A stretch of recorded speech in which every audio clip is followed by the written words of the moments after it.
Muy bien, aquí estamos con los podcasts que siempre tengo a la mano para reunirme con ustedes. Es el mejor pretexto que tengo para venir a echar cuento con la gente que conecta conmigo a través de este canal, mi canal en YouTube. Muchísimas gracias por ese like, gracias por compartirlo. No importa si es por YouTube, si es por Instagram, TikTok.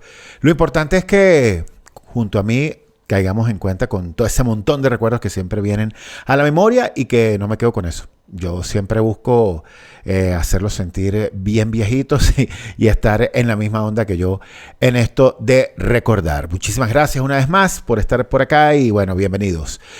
Hoy venía pensando en la idea que quería desarrollar. Es algo que venía reuniendo, el material, la producción, preguntando. Había hecho una encuesta en unas historias de Instagram que ustedes también me ayudaron. Gran parte de lo que voy a comentar acá es el aporte que algunos que no sé si estarán aquí o por lo menos en Instagram sí compartieron conmigo y echaron los cuentos para yo poder desarrollarlo en este instante. Muchísimas gracias también a esas personas que se toman el tiempo y la molestia para al menos escribir y responder y cargarme, como decimos allá en el Táchira, cargarme el chuco con esto de venir a recordar cosas.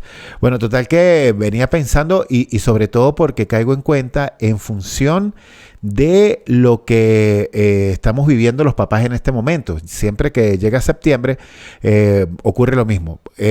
Para esta nueva generación, o sea, nosotros como padres de la nueva generación de chamos, septiembre es significado de regreso a clase. Para nuestra época, de eso ya hablé en algún momento, septiembre era terrorífico porque era reparación. Imagínense esa tortura psicológica que nos habían dejado durante varios meses después de haber terminado las clases con materias de reparación, estudiando y preparándonos para un único examen que se presentaba en septiembre, y eso era clásico. Te decían, nos vemos en septiembre, te decía el profesor ese sádico que no que te había raspado, con el que habías raspado la materia, y el profesor tenía esa oportunidad como de mini venganza diciéndote, ay Duarte, nos vemos en septiembre. Eso significaba reparación, y reparación era horrible.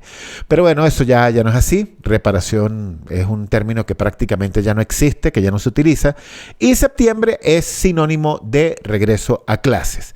Algunos chamos en mayor o menor medida, sobre todo los primeros niveles que ya empiezan a desempolvar libros, uniformes, un montón de cosas que van a utilizar para este regreso a clase. Y bueno, ya octubre se supone todo debe estar normalmente en pleno desarrollo. Pero septiembre para nosotros como papás es un mes rudo, es un mes duro, porque es el mes de salga y póngale el pecho a las balas. ¿Con qué? Con la adquisición de todo ese montón de cosas que son necesarias para el regreso a clase. Entiéndase, uniformes y útiles escolares, y de eso voy a hablar.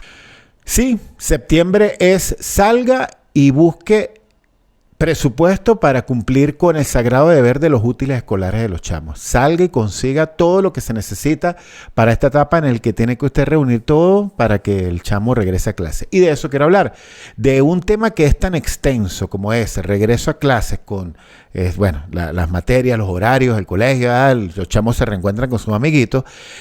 Nosotros los papás debemos cumplir con dos aspectos que son cruciales para el regreso a clase. 1, lista de útiles escolares. 2, uniformes escolares. Parece lo mismo, pero van por separado y son presupuestos. Y métale, póngale el ojo a eso porque tienes que cumplir. Hoy quiero hablar de los útiles escolares. La lista de útiles escolares. Esa lista que llegaba a nuestros papás y bueno, llegaba el momento de ir a comprarlo. Habían chamos que no faltaba el que ir a comprar la lista de útiles escolares era como ir a comprar los estrenos de Navidad. Habían chamos que cuando llegaba el momento de papá con esa lista en la mano, recorriendo ese poco de papelerías, librerías, uno iba con la emoción, la adrenalina de que ibas a comprar la lista de útiles escolares. Porque tú querías tener los mejores útiles, tú querías tener lo mejor para echar pinta cuando llegabas al colegio. Y eso era un momento único y era épico. Todo olía a nuevo. Ese salón todo olía a maderita, olía a papel contact, olía al cuero del maletín, todo era nuevecito, todo estaba de paquete y eso era maravilloso. Eso duraba el primer mes, las 3 primeras semanas. Después, se volvía absolutamente nada. Pero era una oportunidad para eso, para sacar pecho, para mostrar tus útiles escolares. Ese era el momento que mucha gente estaba esperando. Poder ir a comprar los útiles escolares. Uno quería que mamá te comprara siempre lo mejor. Aunque te plegas a la lista. No, en la lista dice que es tal cantidad. En la lista dice esto. Tú querías lo de la mejor marca. Tú querías la mayor cantidad. Querías que ese cuaderno tuviera tu personalidad. Quería que ese borrador, aunque era el mismo borrador para todos, era el tuyo. Tú querías que fuera lo mejor. Luego el proceso de marcar esas cosas para que no se te perdieran. Bueno, habían demasiados elementos. Había un protocolo importante en la lista de útiles escolares.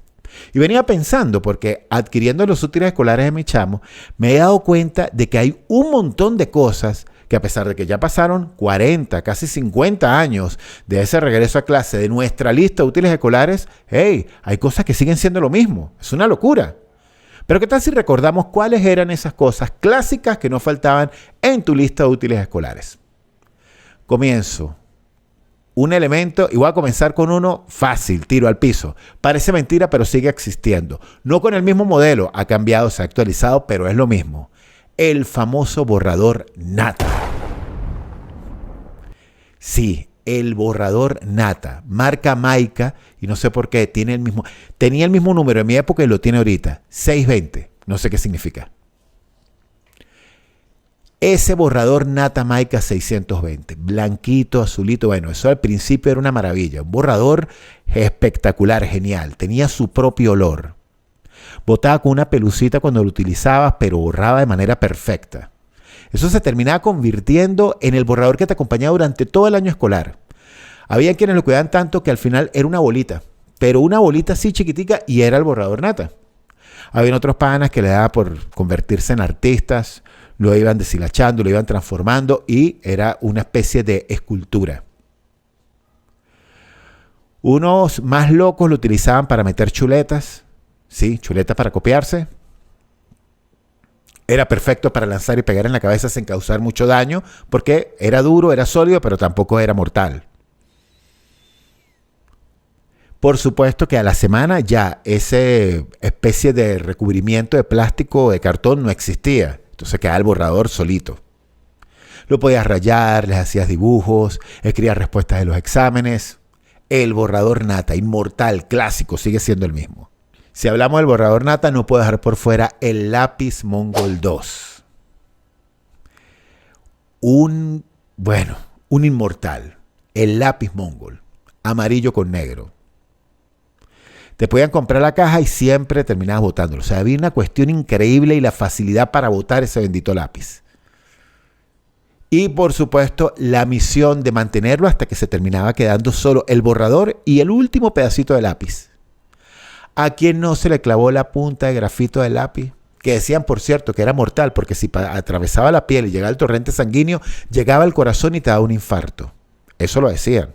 Algo que sí no funcionaba bien para nada de este lápiz Mongol era el borrador. Ese sí rompía hojas de exámenes, manchaba. Igual lo utilizabas hasta que quedaba solo la latica. Clásico, ese lápiz aquí en la oreja, el lápiz Mongol 2. Sigue siendo el mismo. Y así como el lápiz estaba el bolígrafo. En este caso, el famoso kilométrico. Kilométrico de papel mate. Podía ser azul, negro o rojo, pero el clásico, el azul. Duraba un mundo, difícil que se te acabara. O sea, para que se te acabara tenías que darle pata, pero siempre solía suceder que se le salía la tinta. ¿Cuántos no terminamos como un pitufo, totalmente bañados de azul? Y sigue siendo el mismo, inmortal. En el tema de cuadernos, esto es todo un tema. El clásico, el de nuestra generación, el cuaderno Caribe.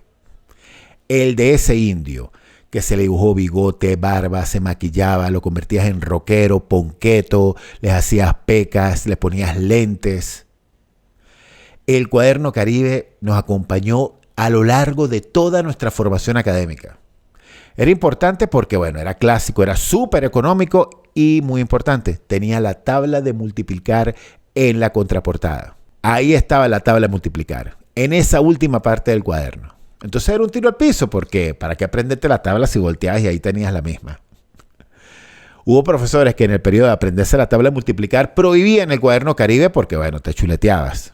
Con el cuaderno Caribe era clásico también su forro. ¿Y cuál era el forro? Unos forros de plástico azul clarito, rosado, transparente, que venía a la medida del cuaderno. Metías la portada por acá, la portada por allá, lo cerrabas y listo.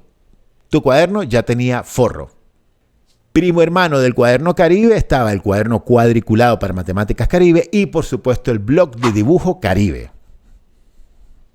Infaltable en dibujo técnico. Te venía como con una especie de cartulina, pero de forma intermedia estaba una hoja tipo papel cebolla transparente que era perfecto para calcar. Así cualquiera era Da Vinci. Y si estamos hablando de dibujo técnico con el bloc de dibujo Caribe, no podía faltar también de nata la borrona. Eso no lo volvimos a ver más nunca. ¿Qué era la borrona? Bueno, era como una almohadilla súper suave, perfecta para hacer terapia antiestrés, con un olor increíble. Podías pasar horas oliéndola, que se utilizaba para borrar sutilmente los errores en el trabajo de dibujo técnico. Para mí no borraba tanto. Era perfecta pelota de fuchi. Una pelota increíble para jugar futbolito. ¿Y qué cara era? No sé si eres de los míos, pero los cuadernos tesis fueron increíbles. Porque a diferencia del cuaderno Caribe, este venía con microperforado para separar la hoja sin arrancarla, sin dañar el cuaderno. Te traía como una especie de líneas para encabezado. Y a tesis se le ocurrió la genial idea de meterle olor a estos cuadernos. Sí, olor. ¿Cómo era la cosa? Que la portada era un dibujo de fruta. Entonces, si traía unas fresas dibujadas, él traía como una calcomanía en todo el centro que olía a fresa. Entonces todo el cuaderno olía a fresa. Había de limón, había de cambur, había de chocolate. Y todo eso metido dentro del morral era una tisana. Olía a tisana. Cuando estuvo de moda entrar a un salón de estos, era entrar a una frutería. Hasta el sol de hoy nos seguimos preguntando. Dentro de esa lista de útiles escolares pedían algo llamado escalímetro. Y todos llevamos el escalímetro. Más allá de utilizarlo para pelear, jugar espada, lanzarlo como cohete, ¿alguien de verdad utilizó el escalímetro? Sinceramente, yo nunca. Creo que todavía tengo el mío intacto, nuevecito de paquete. El escalímetro. Si era esta como regla en forma de pirámide, una locura. Pero si hablo del escalímetro, también tengo que hablar del transportador. De verdad lo utilizaron. Las escuadras no podían faltar, pero el transportador, una parte inolvidable era esos dispositivos para llevar los cuadernos. No. Tenía nada que ver con morrales, no. Se le decía bulto, pero era el maletín. Había unas cosas como estas. O sea, ¿cómo te podían comprar un maletín de esto, de cuero? O sea, habían unos más decentes, pero también muy locos. Este tipo de maletín, tapadura, estuvo de moda increíble. Tú no sabías si estabas estudiando con tus compañeritos de clase o eran visitadores médicos. Porque era un maletín durísimo. Trac, abrirlo. Tenían combinaciones, algunos te traían llave. Era una cosa increíble. En la cola para entrar al salón, todos los chamos con ese maletín. Clásico, inmortal, la caja de colores Verol Prismacolor. Un lujazo. Normalmente te pedían el que te trae 15, 14, por ahí está el número. El elemental, el normal, el que te traía los colores necesarios. Pero te venían unas locuras y ahí donde tú veías quiénes eran los que tenían real de verdad en el salón, quiénes eran los acaudalados. Había una forma de medir el estatus social de cada quien con el tipo de tamaño de tus colores Verol Prismacolor. Mientras tú sacabas tu cajita humilde con tus colores necesarios, no faltaba esa especie de Kiko que estaba al lado y sacaba una caja de acrílico con pisos. Te traía 2 o 3 pisos. ¡Chac! Lo subía. ¿Y cómo sabías que esa caja de Verol Prismacolor era la caja? Bueno, porque te traía colores que normalmente no te traía el de 15. Por ejemplo, el color carne. Plateado. Eso era solo para el que tenía la caja grande.